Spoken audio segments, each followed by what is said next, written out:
You're making a mistake. I'm sorry you feel that way, Mr. Monahan, but our decision has been made. But there's nothing more to be said. Your final check will be in the mail tomorrow. Molly and I thank you for your services. Jack Monahan sat behind the desk in the dingy room that served as his office, staring at the now silent receiver held in his hand, as if willing the voice on the other end to come back. After a few moments, the phone started beeping, letting him know it was still off the hook.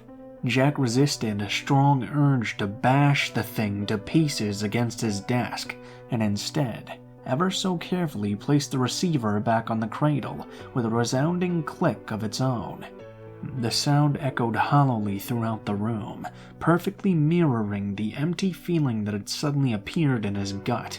Damn it, he'd been so close! His right hand, almost of its own accord, reached down to the drawer where he kept a bottle of cheap bourbon, half empty, and soon to be more so, and a glass that was only slightly dirty. He set the two next to each other on the desk, and after a moment's consideration, returned the glass to the drawer once again. He removed the top from the bottle, took a long swallow. A slow burning sensation, traveling from his belly up to the base of his throat, drove the empty feeling back ever so slightly. Jack sighed. Drunk or no, either way, this was going to be a bad night. The case had been about kids, but for Jack it had started with just one. June Benson, 8-year-old daughter of Chase and Molly Benson, had gone missing after school one day about 3 weeks ago. Her parents were decently well off, but no ransom or other demands had ever come. The cops asked questions at the school, filed some paperwork, and ultimately ruled her as a runaway. The Bensons weren't satisfied with that assessment and hired Jack to follow up where the uniforms couldn't. Jack agreed with them that something smelled off. A little digging showed the rabbit hole went a hell of a lot deeper than just June Benson. Carefully applying some financial lubrication, Jack got one of his old contacts in the department to spill the beans. There were a lot of kids that had gone missing in the last 2 months, almost 3 dozen all told. Part of the reason for the general lack of panic was that most of the kids were low income, if not outright homeless. On top of that, Jack's contact heavily hinted that there was pressure from a very long way up the food chain to keep a lid on the cases and sweep each and every one of them under the rug. The thing that smelled off started to stink like a fish market. So Jack hit the streets. He went to June's school and the surrounding apartments. Then, finding nothing, he rolled up his sleeves and waded into the scum on the other side of the city. He canvassed the halfway houses, the tent city under Eastbrook Bridge, the Wakeside slum where cops would only go in force. Everywhere he went, he asked the same questions. Has anyone seen anything? Does anyone know these missing kids? For a week he was disappointed, until finally he got a bite. The informant was obviously a junkie, and was even more obviously looking for a fix, but he said he'd seen something. Namely 2 goons in suits, shoving a black bag over a young boy's head and throwing him into an unmarked van outside a crack house the junkie had been flopping at. What's more, and what earned him the $20 in Jack's outstretched hand, was that he'd heard one of the goons say a name. Marks. Suddenly, the pieces had begun falling into place. Graydon Marks was the owner of a pharmaceutical subsidiary that kept a production plant outside of town. It made a sick kind of sense that Marks might have decided to take kids as unwilling, unpaid subjects for new drugs they were testing, and he was one of the only individuals with both enough political and monetary pull to keep the mayor's office and police department on lockdown. Granted, it was a long shot, and June didn't fit the profile of the rest of the missing kids, but Jack had been desperate to find even the thinnest thread to follow. The plant lay on a sprawling property outside of the city limits, where Marks kept a house that served as his primary residence when he was in town. Jack had been surreptitiously stalking the place out for the last 3 days, and had seen several unmarked vans driven by pairs of suit-wearing tough guys coming and going from the main entrance of the compound. He planned on taking a closer look tonight, but then, when he'd been at the office, getting ready to head over to the plant, Chase had called him out of the blue and said, thanks, but they wouldn't be needing his help looking into June's disappearance after all. End of discussion. Jack leaned back in his chair and looked into the bottle, pensively swirling the bourbon around the bottom. Fuck it. He came to the decision abruptly, standing up and slamming the bottle down onto the desktop. He hadn't known the Bensons for long, but this was completely out of character. Something was up, and damn it, there were kids at risk. He might not be getting paid to follow up the lead, but Jack's conscience wasn't going to let him just sit and get wasted. He took his overcoat from the back of the chair and threw it on before reaching into the other drawer where he kept Cheryl. The Colt 357 was a thing of beauty, and he did a quick check to make sure each of her 6 cartridges were loaded before sliding her into his holster and slipping a box of spare shells into his jacket pocket. With that, he stepped out into the hallway and resolutely locked the door behind him. Dark clouds covered the pale winter moon as Jack moved the car to the side of the road and pulled into a small clearing he had discovered just earlier in the week. He got out and hastily removed a tarp from the back seat and threw it over the car. In the dark, the vehicle would be effectively invisible to anyone on the road. It had been steadily snowing for the last few hours, so he briefly went back to the road and did his best to cover the tracks leading into the clearing. He had stopped about a mile short to the entrance of the compound, with only one road leading in or out, and no other turnoffs. Getting too close wouldn't serve for any kind of sneaking. The approach to the plant was thick with trees, so Jack would be able to stay in the woods, but keep in sight of the road to guide his path. Wrapping his coat more tightly around himself against the cold, he started trudging towards the compound. A strange moaning caused him to start, his hand flying under his coat to rest on Cheryl. Jack scanned around him, heart beating wildly. The trees, in their stark nakedness, reached into the bleak sky like the fingers of the damned, a light wind causing them to creak and groan in their torment. Otherwise, all was silent. Despite the cold, a slow bead of sweat rolled down Jack's nose, the tiny hairs on the back of his neck standing at attention. After a few moments, he turned and continued his trek. His hand remained on the butt of the revolver. He reached the perimeter fence without incident. He had scouted the area and found an expanse of fence where the trees masked the view of the security cameras and was out of sight of the main gate. Earlier today, he had used a pair of wire cutters to make a small entrance, slightly winded as he squeezed through the fence. Days like this served to remind him that his youth was now a distant memory. Jack cursed under his breath as he felt sharp edges of the wire catch his coat. Then he was in. Jack's reconnaissance hadn't let him work out the patrol patterns of any security guards, but now he saw he needn't have worried too much at all. In fact, other than the guards in the shack at the main gate, there didn't seem to be any physical security on the grounds at all. He decided to start looking at the house. Making his way across the snowy terrain, Jack saw the residence atop a low hill a couple of 100 yards ahead, light glaring from every window. He crept closer, doing his best to use the trees that dotted the yard to mask his approach. He stopped behind the closest tree and was considering how to proceed when the front door opened and 3 figures stepped outside.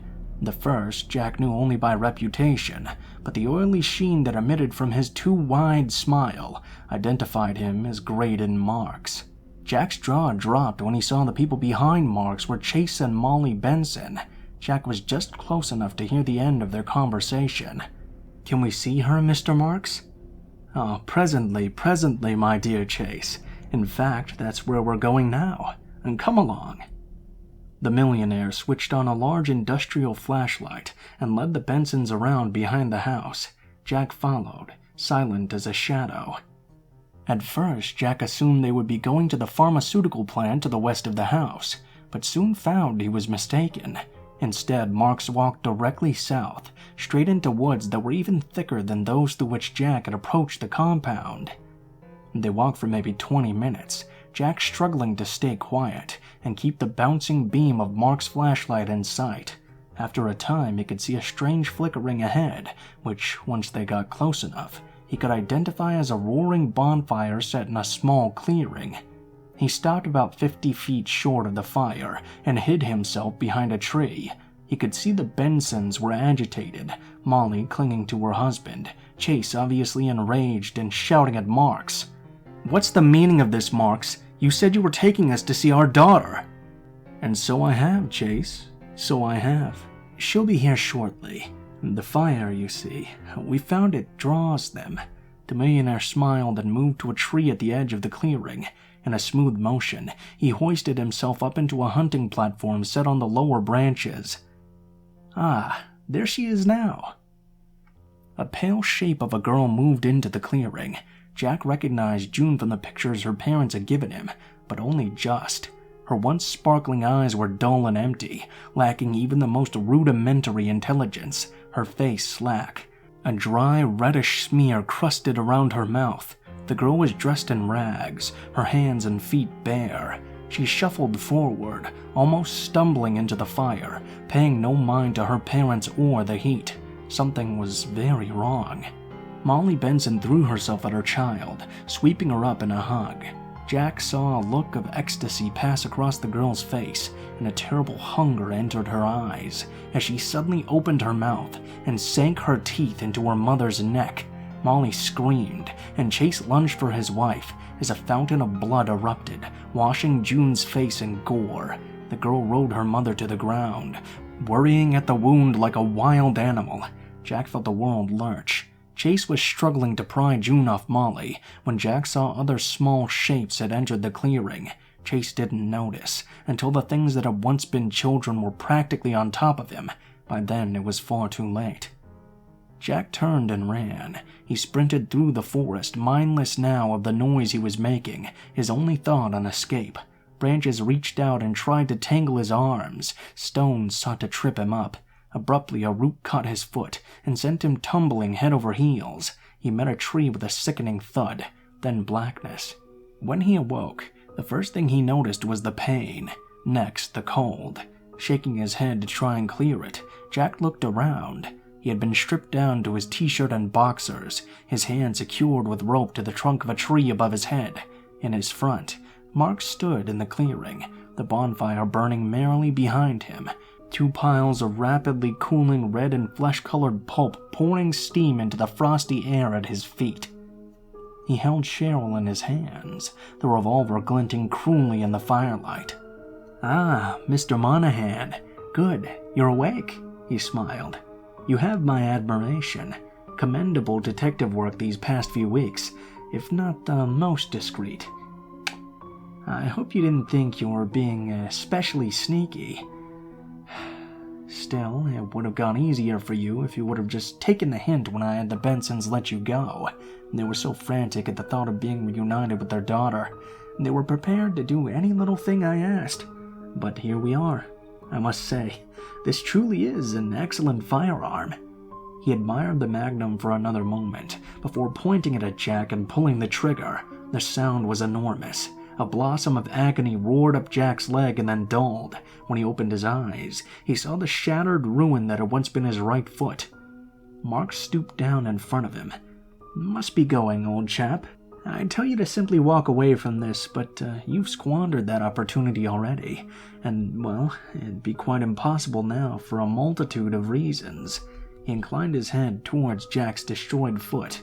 "However, as I've confessed my admiration, I've decided to give you a sporting chance. There's a very realistic possibility you'll bleed out before the children get hungry again. So, good luck."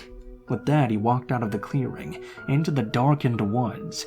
Jack lay there in the snow, the white around him slowly turning red, his eyesight fading. The dull pain that had been emitting from his foot gradually built to a crescendo.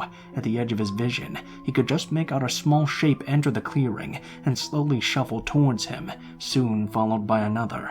He began slipping into unconsciousness as he felt the first tiny questing hands start to explore his exposed, freezing flesh. His last thought, before his entire world was consumed by blackness and pain, was that he guessed he'd been right at the office after all. Either way, this was going to be a bad night.